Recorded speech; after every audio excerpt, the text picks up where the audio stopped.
ఒకప్పుడు శివుడు చిన్నారి వినాయకుడికి ఏనుగు శిరస్సు పెట్టి ప్రాణం పోశాడు.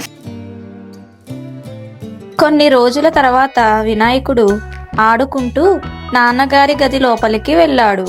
అక్కడ విశ్రాంతిగా పడుకుని ఉన్న మహాదేవుడిని చూసి పాదాల నుంచి ముఖం వరకు ఆసక్తిగా చూశాడు.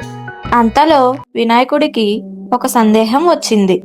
నాన్నగారి గొంతు ఎందుకు నల్లగా ఉంది అని మెల్లగా ఆ గొంతుపై చెయ్యి పెట్టాడు. అంతే, వినాయకుడికి కళ్ళ ముందు భయంకరమైన దృశ్యాలు కనిపించాయి. సముద్ర మదనం, విషం, దేవతలు, రాక్షసులు.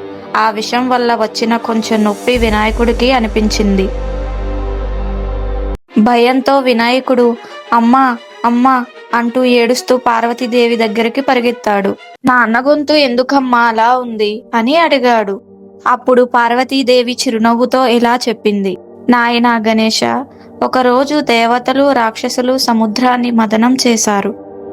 అప్పుడు భయంకరమైన విషం వచ్చింది. ఆ విషం బయటకు వస్తే లోకమంతా నాశనం అవుతుంది.